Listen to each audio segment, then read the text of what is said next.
Bonjour, bonjour et bienvenue dans cette édition de notre podcast Un train peut en cacher un autre. Aujourd'hui, nous allons parler d'un outil que j'affectionne particulièrement, un outil de la stratégie de contenu, du content marketing, de tout qui jongle avec le contenu dans sa production avec ses clients. J'ai nommé le brief rédactionnel, le brief contenu, le brief content marketing, et j'ai le plaisir d'inviter au micro pour en parler Fabrice Frossard de Faber Content. Bonjour Fabrice et merci. Bonjour Muriel, merci de ton accueil. Avec grand plaisir. Est-ce que en quelques mots tu peux te présenter Fabrice pour notre audience? Bien sûr.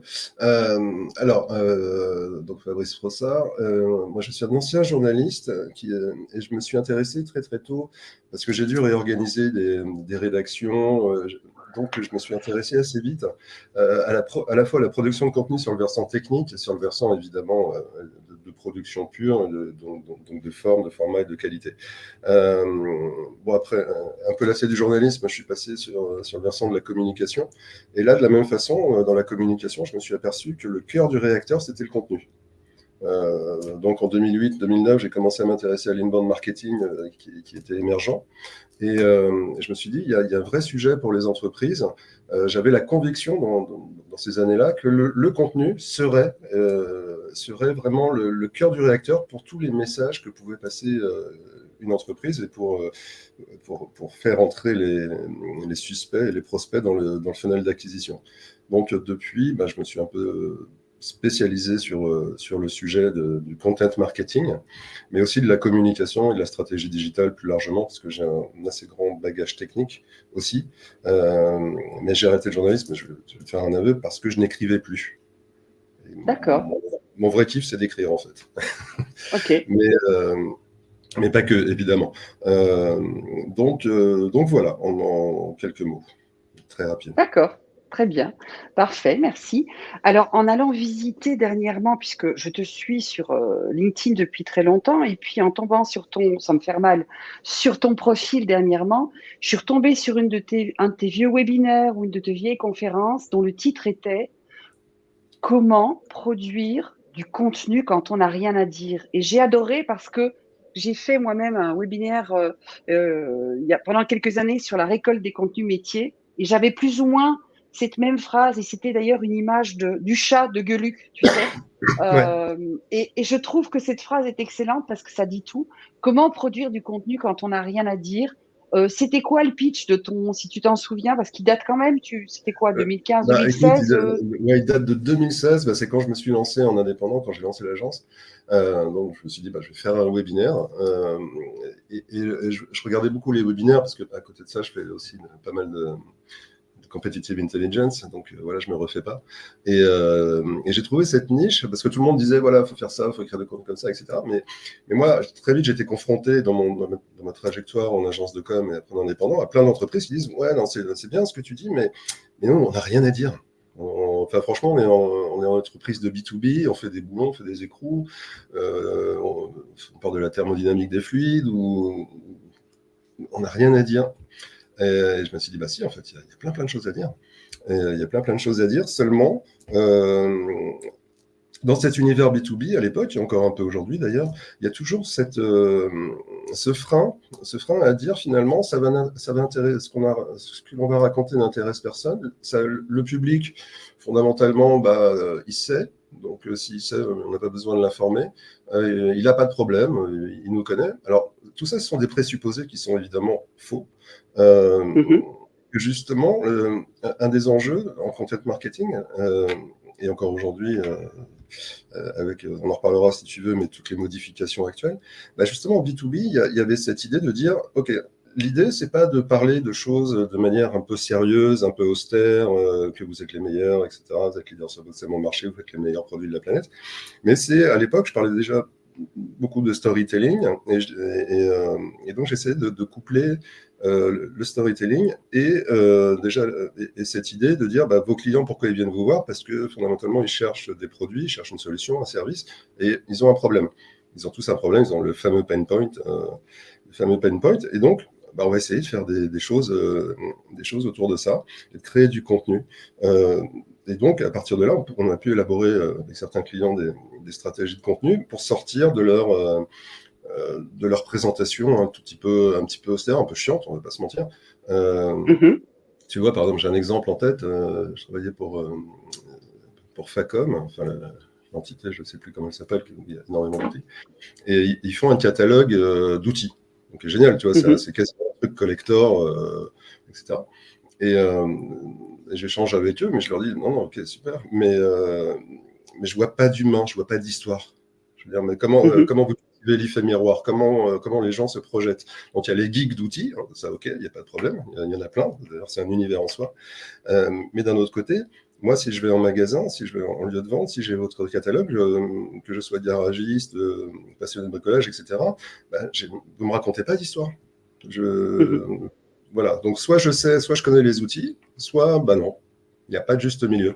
Euh, donc, moi, ce qui m'a toujours intéressé, et ça c'est un peu mon vécu de journaliste aussi, c'est de transmettre au-delà du cœur de cible, de toucher des personnes par le contenu, qui potentiellement peuvent avoir un intérêt dans la solution, le service ou le produit proposé. Et pour ça, en racontant des histoires, en faisant du contenu, donc voilà, c'était un peu ça, je crois, le pitch du webinaire à l'époque, de Oui, mémoire. effectivement, je vois du coup effectivement très bien le déroulé. Puis c'est intéressant parce que c'est la maïotique un peu aussi du coup, Totalement, Fabrice, c'est-à-dire totalement, c'est aider le client à accoucher de lui-même absolument. presque. D'accord. Et est-ce que Et toi si tu aussi, veux, oui, juste pour compléter, pardonne-moi, c'est vrai, j'ai longtemps été ouais, dans la presse professionnelle et technique, donc informatique, industrielle, etc. Donc des sujets un peu hardcore. Et mon mantra, parce que moi je ne suis pas du tout de cette culture ingénieriale, c'est toujours de faire comprendre toutes ces techniques, tous ces process au plus grand nombre. C'est oui, un peu la méthode Feynman, tu vois. Tu m'expliques oui, comme si j'étais un très gamin de bien. 10 ans. Et, euh, et ça, bon, je l'ai fait dans la presse. Et je me suis dit, bah, finalement, dans le monde, dans le monde marchand, bah, ça marche de la même façon, en fait. Et donc, tu vois, Oui. vulgariser, entre guillemets, en tout cas, et essayer d'attirer les gens. Mon postulat, c'est que tout sujet est passionnant, quel qu'il soit. Mhm. Tu veux prendre le truc le plus austère, le plus chiant de la planète, il y a toujours un moyen de le rendre intéressant. Ça, c'est ma Oui, conviction profonde. effectivement. Intéressant et accessible, tout à fait. Absolument. Euh, Tu parles pas mal de ton expérience sur le côté technique, sur le volet plus technique, plus Mm, ingénierial. Et c'est un mm, terme que moi j'utilise pas mal, l'ingénierie éditoriale, qui est ouais, frais parfois. Et mm, cependant, je pense que les outils sont essentiels dans une bonne bien sûr, gouvernance d'une bien sûr. stratégie de contenu. Et parmi cet outil, comme je l'évoquais, que j'affectionne particulièrement, c'est le brief rédactionnel. Alors, je ne sais pas si tu as remarqué, mais dans la littérature, tous les bouquins sur la rédaction web, sur la stratégie de contenu, tu as bien effectivement des éléments autour du briefing, mais le briefing en tant que template, modèle, tu vois, modélisé, conteneur, il est assez rare en fait. Est-ce C'est que vrai, toi, c'est vrai. enfin, c'est pas pour rien si je t'ai invité, c'est pour en parler, puisque ça me fait plaisir, tu vois, que j'avais envie de quelqu'un qui me comprenne. Toi, pour toi, c'est quoi un bon brief? C'est quoi un brief rédactionnel, un brief contenu? Et c'est quoi un bon brief rédactionnel de contenu? Alors, un bon brief, hein. Alors, moi, je suis parfois dans la position de celui qui brief ou parfois celui de celui qui reçoit le brief. Donc, j'ai un Tant peu les mieux. deux. Et je vais te parler en tant qu'auteur, parce que c'est plus intéressant. Tu vois, globalement, toi, tu es là, tu dois écrire ou faire une vidéo, une interview, ou peu importe. Tu dois livrer du contenu. Et, euh, et souvent, le brief est réduit vraiment à sa plus simple expression. Le plus souvent même. C'est-à-dire, on dit, bah, en fait, tu fais un 3 questions A, tu vas voir, bah, puis tu vois un format un peu à la brute, la combini, machin, ou alors tu fais un blog post, les stickers, machin. Bon. Oui, mais non, en fait. Enfin, je veux bien, mais ça n'a pas grand intérêt. Plus précisément, comment est-ce que ça va se raccorder à votre charte graphique? Comment est-ce que ça va se raccorder à vos messages? Bah, voilà. Et tous ces éléments manquent très souvent dans le brief. C'est-à-dire qu'il n'y a pas cette logique de dire bah, le bout de chaîne qui est la création, qui est la création, est vraiment issue de tout ce qui a été pensé en amont de manière à la fois stratégique. Alors quand je dis stratégique, c'est déjà c'est quoi l'entreprise, c'est quoi son métier, qu'est-ce qu'elle vend, qu'est-ce qu'elle fait, c'est quoi ses orientations. C'est l'aspect graphique évidemment. Bon, ça c'est les plateformes de marque, etc. Et après évidemment la charte éditoriale. Alors ça, les chartes éditoriales, je dois avouer que dans ma vie j'en ai rencontré 2. Tu vois, les Bibles, j'en ai jamais, dont une que j'ai écrite moi, donc c'est pour te dire.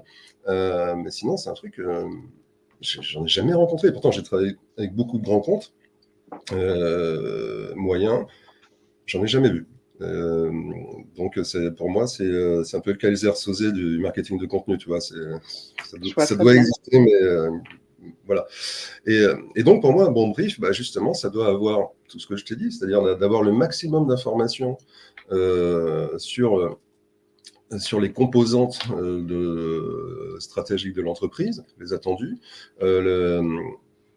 la charte éditoriale, c'est-à-dire est-ce qu'il y a des mots, à employer, est-ce qu'il y a une tonalité, quels sont les personas, à qui on parle, qu'est-ce qu'on veut leur dire, comment est-ce que l'on veut leur dire, quel est l'objectif final à atteindre, enfin tous ces éléments-là. Et plus on sera précis dans la définition de l'attendu, plus pour le rédacteur, ça sera facile de dérouler derrière et éviter les 50 000 allers-retours entre le donneur d'ordre et le réalisateur. Mais encore une fois, je ne sais pas ce que de ton côté, mais je ne vois pas souvent une maturité suffisante dans la plupart des entreprises ou même des agences pour fournir ce type de brief très très complet. A contrario, j'ai aussi bossé avec des Américains et des Anglais. Et eux, alors là c'est encore c'est une autre approche qui, elle, est beaucoup plus pragmatique, et tous ces éléments, ils les fournissent, et ils vont même jusqu'à effectivement des templates de contenu. C'est-à-dire, là, tu as 100 caractères pour dire ça, là, tu as la quote ici, tu as le machin, et tout déroule.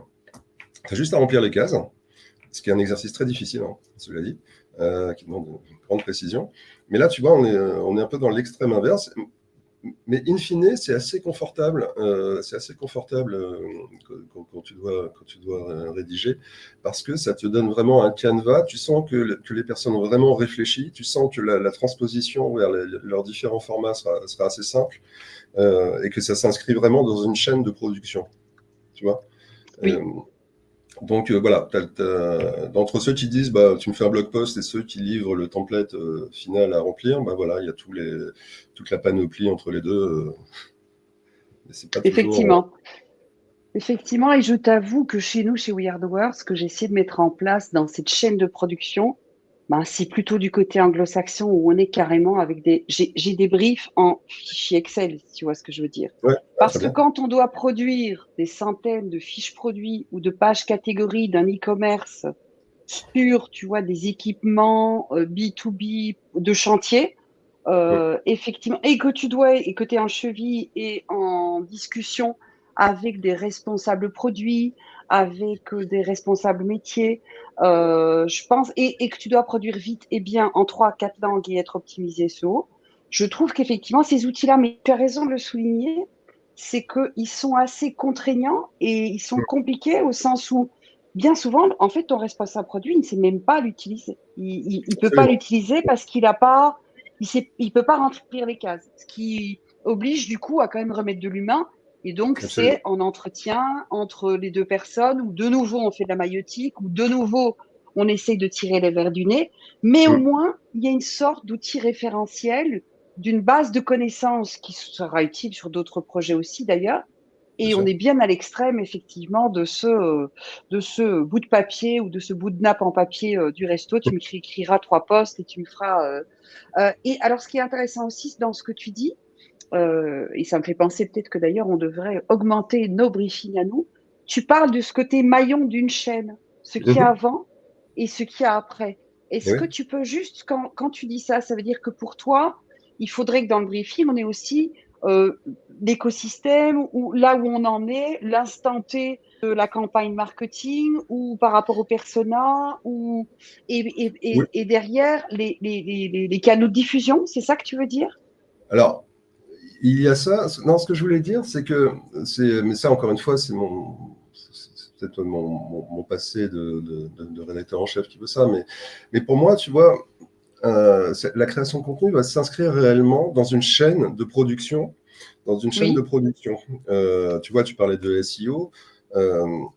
Bon, bah voilà, tu as éventuellement le référenceur qui va faire son boulot d'identifier les bons mots-clés, etc., qui va passer ça au rédacteur. Bon, parfois, ce sont les mêmes, malheureusement, mais bon, parfois c'est bien, souvent non. Euh, voilà, donc si tu veux, pour moi, c'est des chaînes de métiers. Tu vois, c'est vraiment, quand je dis ça, c'est vraiment, faut penser ça comme une chaîne de création de valeur. Euh, et le contenu, dans ce cadre-là, s'inscrit dans une chaîne de production dont l'objectif est quoi que ce soit, on s'en moque. Il n'est pas tout seul. Et souvent j'ai remarqué que ceux qui font du contenu sont assez seuls. Ils oui.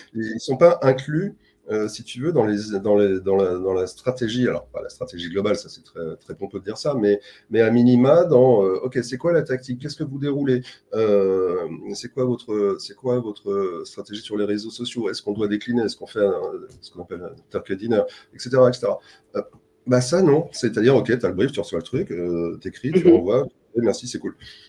Ouais, ou pas. C'est-à-dire, à un moment, est-ce que je peux m'inscrire, comment est-ce que je peux inscrire mes contenus dans une logique d'objectif et dans une logique de cohérence et de continuum de discours de l'entreprise. Sachant que moi, je fais pas de la fiche produit, etc. Ça, j'ai toujours, c'est pas du tout mon optique.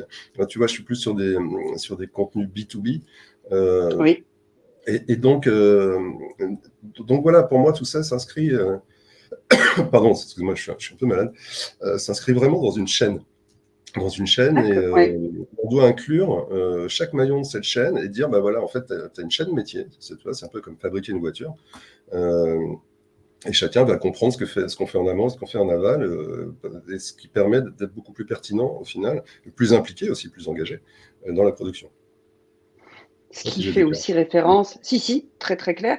J'ai envie de dire, ça fait référence, ça me fait penser, tu sais, à la grande question de désiloter, tu vois, les Bon. départements au sein de l'entreprise. Ouais, mais non, ça Aujourd'hui, c'est. Ouais, voilà, non. en content marketing, tu vois, je pense que le contenu peut servir autant aux commerciaux, aux marketeurs, au référencement, le traffic manager, à la Bien sûr. communication, à l'institutionnel, à la RSE, à la marque employeur, etc., etc. Donc, il y a une Mais bien sûr, transversalité. mais tu as entièrement raison. Et c'est marrant parce que tu vois, dans le B2B, ils n'arrêtent pas de tourner autour de ça. C'est-à-dire, c'était avant dans une logique, bon, ok, on va créer des leads, c'est super. Après, on va créer des leads un tout petit peu plus qualifiés. Donc, on va appeler ça de l'ABM, Mm. l'account-based marketing. Euh, et donc, on va faire du contenu quasiment personnalisé. Mais toujours, il y avait quand même toujours une petite logique, tu vois, ça reste entre le marketing et les sales, mais un tout petit peu. Et, euh, et aujourd'hui, tu vois, on bouge plus vers une nouvelle approche, dont j'ai oublié le nom, je suis désolé, ça peut être la fièvre, ça me reviendra, mais où globalement, justement, l'ambition telle qu'elle est écrite, c'est que tous les contenus de l'entreprise sont transversaux, c'est-à-dire désilotés, et tous tendent vers la production de contenu pour l'acquisition. Comment ça s'appelle? Voilà. C'est pas le demand generation Non, non, plutôt non, que c'est pas le Demand lead Generation, c'est. generation? Oh là là, c'est horrible de vieillir. Euh, non, mais c'est horrible d'être malade sur Mais, Ça va te revenir ouais, dans ça va deux, me trois revenir en minutes, j'en cours de suis route, sûre. Ouais, mais si tu ça veux, va te revenir. donc, ce qui est intéressant, tu vois, c'est que globalement, les entreprises, c'est un peu comme la transformation numérique, mais ça rejoint ça. Il y a cette idée que finalement, ils vont comprendre au fil de l'eau que la transformation numérique, c'est un peu comme cette technique de production de contenu, c'est-à-dire qu'à un moment, l'information, elle doit circuler. C'est-à-dire que dès que tu mets un barrage quelque part, finalement, ça casse un peu le flot le flot d'acquisition, de stratégie, de communication, et finalement c'est contre-productif. Mais on voit bien qu'il y a une vraie difficulté à faire comprendre que le contenu, quelle que soit sa forme, est le cœur du réacteur. C'est-à-dire, OK, j'ai une stratégie d'entreprise, je veux vendre quelque chose à quelqu'un. OK, super. J'ai une stratégie, j'ai des éléments de langage, je vais faire du copywriting, je vais nourrir tous mes collaborateurs avec des éléments graphiques, avec des éléments de langage. Les sales avec d'autres contenus générés par marketing, bon, enfin, etc., etc., etc. Mais finalement, tout ça, c'est un continuum. Hein.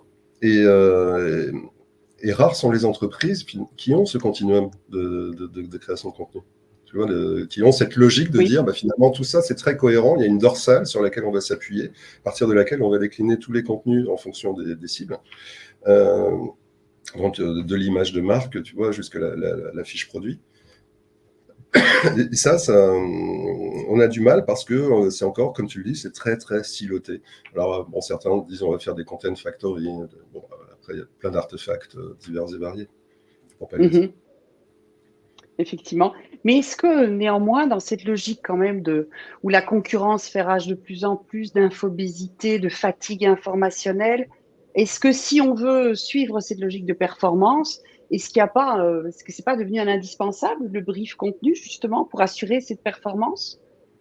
Si, bien sûr, et d'autant plus aujourd'hui où, si tu veux, bon, je vais être caricatural parce qu'on n'a pas beaucoup de temps, mais auparavant, globalement, on faisait un peu de carpet bombing, pour faire court. C'est-à-dire, voilà, on va faire des blog posts, on va faire des fiches produits, on va acheter tout ça. Donc, on va professionnaliser au fil de l'eau en mettant plus de SEO, plus de logique technique derrière. OK. Aujourd'hui, on voit bien qu'il y a un mouvement absolument majeur dans le référencement. Donc, on voit bien que la consommation de l'information n'est plus du tout la même et que aujourd'hui, être numéro 1 sur Google, numéro 2 ou 3, c'est un enjeu, mais qui demain sera beaucoup plus compliqué avec SGE, avec la façon de consommer de l'information, de trouver de l'information, de trouver un produit, de trouver une entreprise, va changer. On ne sait pas trop comment. Honnêtement, si quelqu'un me dit, moi je sais, tu vois, demain, ça va être là, c'est là que ça va se jouer, je dis, OK, super, j'y crois pas. Donc on sait que ça bouge, on ne sait pas trop comment. Donc ça veut dire, et ça c'est un peu classique, mais je dis, là, il faut revenir aux fondamentaux. Quand on est dans des situations comme ça, c'est-à-dire tout ce que l'on apprend en école de communication, en école de marketing, là, il faut l'appliquer vraiment bien. C'est-à-dire, on revient à c'est quoi la mission, c'est quoi les visions, c'est quoi la valeur, c'est quoi, etc., etc. Comment on le décline en contenu, qui on veut toucher, c'est qui vos clients idéaux, c'est qui vos personas, et là, on doit faire tu vois, toute une dorsale très, très propre, qui va permettre de faire un brief où, à la fin, que ce soit une agence, un rédacteur, un vidéaste, peu importe, il sait exactement ce qu'il va faire. Parce que tout est clair, tout est bordé, tout est carré. Et d'autant plus aujourd'hui avec l'IA, ça va encore obliger à avoir cette rigueur-là. Mais cette rigueur, tu vois bien, et ça c'est une conviction que j'ai, c'est que pour moi, le contenu est presque c'est un peu excessif ce que je veux dire, mais est presque c'est à la fois le lead et le catalyseur de l'entreprise. C'est-à-dire que c'est tous les signes que va émettre l'entreprise vont participer de sa notoriété ou non. Donc ça demande quand même d'être un peu soigné, tu vois. Oui, effectivement. Cohérent, soigné, visionnaire, et capable effectivement de se poser les bonnes questions et de se remettre en question en permanence, effectivement. Puis tu parles de SG... Ouais, dis-moi, oui. Non, mais surtout, tu vois, avoir cette conscience, parce que beaucoup d'entreprises ne l'ont pas, avoir cette conscience de l'importance du contenu et des signaux qui sont émis à l'extérieur, tu vois. Et donc, ce besoin de cohérence, mais qui est encore une fois un basique de la communication. Enfin, j'invente rien. Mais c'est intéressant ce que tu dis. Et sans tomber dans le piège non plus à partir du moment où on aurait cette conscience de l'importance du contenu, d'utiliser justement, tu vois, l'intelligence artificielle générative pour produire du contenu en croyant que parce que le contenu est important, on va en produire en quantité.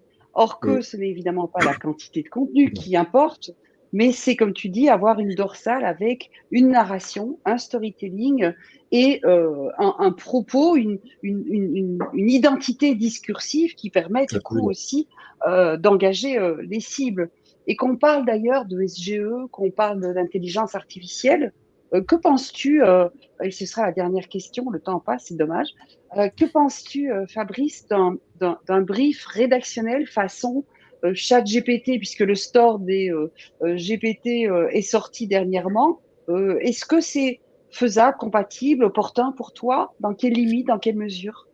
Oui, alors, pardon. Oui, alors oui, oui. C'est opportun.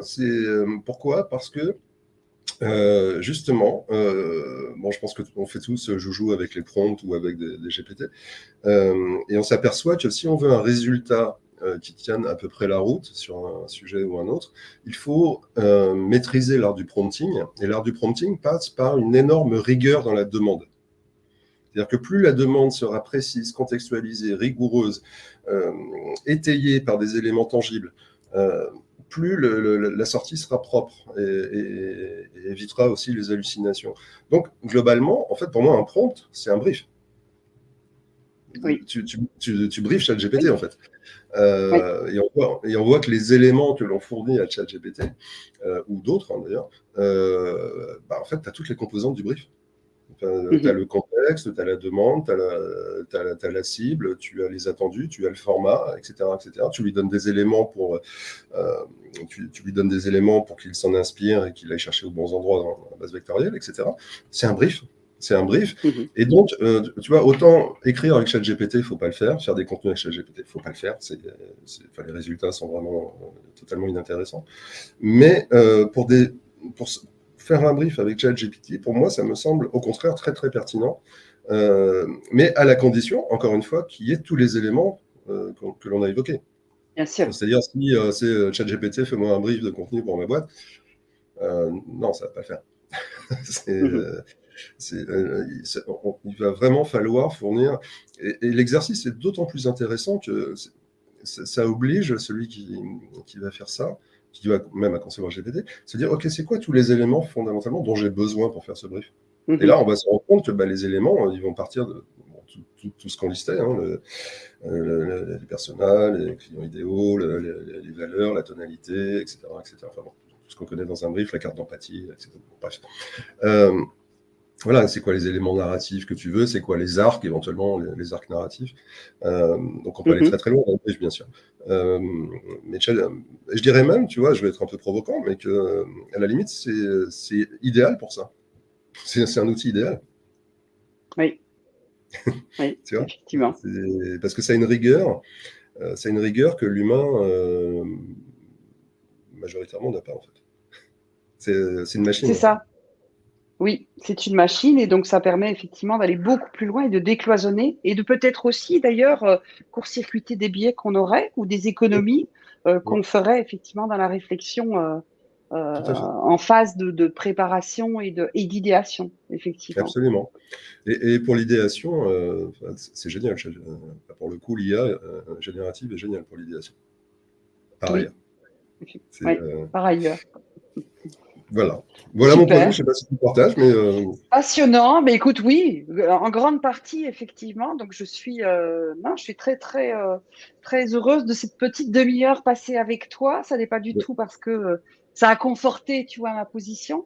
Mais je pense que, non, au contraire, j'ai des pistes aussi pour aller sans doute challenger ce que nous on fait dans les briefings avec les équipes. Mais j'ai encore une petite dernière question pour la route parce que je me demande si nos auditeurs, en nous entendant, vont pas se dire, mais attends, le brief, en fait, ça fait les 100 pages de la charte éditoriale qu'on ne voit jamais. À force de pouvoir y mettre les arcs narratifs, le SEO, le Customer Journey, la carte d'empathie, et du coup, tu produis quoi derrière? Un bottin téléphonique ou tu peux... Est-ce que toi, tu estimes que selon l'effort à produire, tu vois, pour un contenu, que ce soit un livre blanc, que ce soit un calendrier d'animation, tu vois, pour un blog B2B pendant un an, ce briefing a une extension variable, a une granularité variable. oui. Oui, mais pas tant que ça. Pour deux raisons. Euh, la première, c'est qu'il y a quand même des éléments intangibles dans le brief, quel que soit le format. Sauf si tu me dis c'est pour Twitter, et encore, c'est même pas vrai, pas pour X. C'est même pas vrai ce que je dis. Donc, non. Non, pour moi, c'est intangible. Évidemment, c'est pas forcément une Bible de 100 pages. Enfin, tu vois, tout ça peut être synthétisé sur 2 pages. Enfin, tu vois, tu n'as pas besoin de faire la Bible Mhm. absolue. En 2 pages, c'est bon, tu as le brief, c'est clair. Hein. Et si tu fournis un template en plus, alors là, c'est royal au bar. Donc, non, c'est pas une question de volume, au contraire. C'est-à-dire que plus le brief, plus les choses sont travaillées en amont par les équipes, plus le brief peut être concis. Tu vois, généralement, tu sens bien Mhm. que quand la personne te livre un brief qui n'est pas super clair, tu sens que le job n'a pas été fait, en fait. Oui, Euh, euh, Plus le job est fait en amont, par ceux qui doivent le faire, plus le brief est carré, concis, précis, lisible et oui. applicable et actionnable. Et ça, c'est une loi qui se vérifie dans 100% des cas. Donc non, c'est pas une question de volume, c'est une question de précision, de rigueur et de get the job done, quoi. C'est juste ça, en fait. Mais me Ça, puis je semble-t-il. pense que ça souligne, oui, ce qui souligne encore ce que tu disais tout à l'heure de cette idée de chaîne de production et des éléments Oui, qui sont interdépendants. Si tu as bien sûr. fait un bon référentiel SEO, si tu as fait un bon Customer Journey Map, si tu as fait des bons personas, tout ça est imbriqué, c'est un peu comme les poupées russes, les matrioshkas, Ouais, et tout est interdépendant. absolument. Et donc, ton Absolument. brief rédactionnel lui-même n'est effectivement qu'un document du coup de 1, 2, 3 pages, et même ne le quantifions pas, mais il est un élément dans la masse d'éléments qui font partie du cadrage en fait. Exactement. C'est exactement ça. J'aime bien cette idée de matrioshka parce que c'est exactement ça. Et toi, tu es en bout de chaîne ou en haut de chaîne, ça dépend. Mais il faut bien avoir conscience, encore une fois, de ce continuum et de ces briques, de ces puzzles, de ces matrioshka. Euh, et ça, c'est pas quelque chose que je vois souvent non plus, tu vois, sur le terrain. Mhm. C'est encore une Ouais. fois, je trouve que du côté du créateur de contenu, enfin, c'est souvent le parent pauvre en fait de, de ça. Mais après, bon, voilà, ça dépend, faut pas généraliser. Mais je trouve pas, je sais pas ce qu'il t'en semble à toi, mais je trouve pas qu'il y ait encore une maturité folle sur le contenu en tant que tel. C'est, Alors moi je trouve qu'il y a une sorte de paradoxe assez intéressant parce que tu as des outils comme Canva qui t'intègrent, tu vois, des fonctionnalités voix de la marque, avec des entreprises de l'autre côté qui ne savent absolument pas c'est quoi la voix de la marque, qui n'ont pas de voix de la ça. marque, qui C'est n'ont ça. pas de manifeste, qui galvaudent d'une raison d'être. On le sait puisque c'est nous ce qu'on fait, tu vois, principalement au quotidien.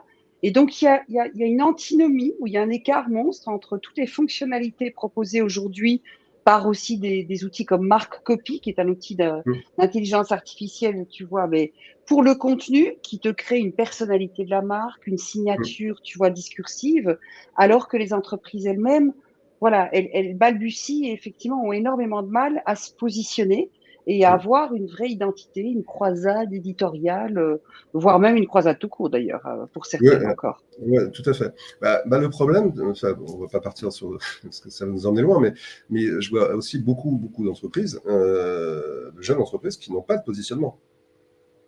Oui. Et là, comment Alors, mais là encore, j'ai envie de te dire, je crois qu'on a les deux cas. Tu as les Digital Native Vertical Brands, là. Tu sais, c'est celles qui sont, tu vois, il n'y a pas d'intermédiaire. Elles, tu as l'impression qu'elles ont surtout travaillé ça.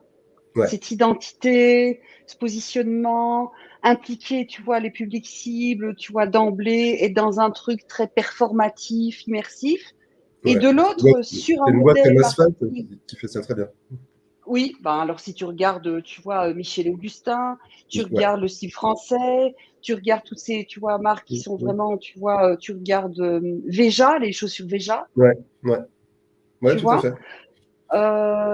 Et de l'autre côté, si on est sur un modèle marketing un peu traditionnel, effectivement, tout en y adossant un site internet, du réseau social, mais qu'on n'a pas cette sensibilité, tu vois, aux enjeux terribles aujourd'hui de ta singularité, effectivement, tu as raison, il y a presque pas de proposition de valeur unique, il n'y a pas C'est ça. il C'est y ça. a pas cette voix de la marque, tout à fait. Il C'est y a ça. encore une grosse lacune là, effectivement. Ouais. Et c'est là. Et s'il y a cette lacune-là, finalement, qui est assez récurrente, finalement, tu peux rien faire de cohérent derrière. Mm. Tu peux faire du SEO, tu peux faire de l'ADS, ok, mais globalement, tu ne peux pas construire un discours, un discours sur du moyen long terme. C'est juste pas possible, en fait. Alors aujourd'hui, bon, je sais qu'on est dans le growth et que ça va vite et qu'on va scraper dans tous les sens. Ouais, ok, super. Mais pour t'inscrire dans la durée, on va pas refaire un cours de com ensemble. Ouais, je pense qu'on est au clair. Mais ok, c'est quoi le positionnement, c'est quoi la proposition de valeur, enfin l'identité de marque qui va en dérouler, etc., etc. Ça fait un peu old school, mais en même temps, on n'a pas trouvé mieux à date pour construire un discours et pour construire. Effectivement. Semble-t-il. Non, je suis assez d'accord avec toi. Je suis assez d'accord. Et je pense que ça vaudrait le coup d'en faire un autre, tu sais, de podcast là-dessus d'ailleurs. Je pense que je vais te réinviter, je te ferai signe dans pas longtemps pour écoute, avec évoquer grand ce plaisir, sujet-là. c'est un plaisir. Je pense qu'on pourrait parler des heures ensemble de ces Je sujets. crois aussi. Je te remercie, Fabrice. C'était très C'est moi qui te intéressant. Merci remercie. pour ton temps et à très Merci. bientôt. À très bientôt, Muriel. Salut. Merci. Merci. Au revoir, Ciao. Fabrice.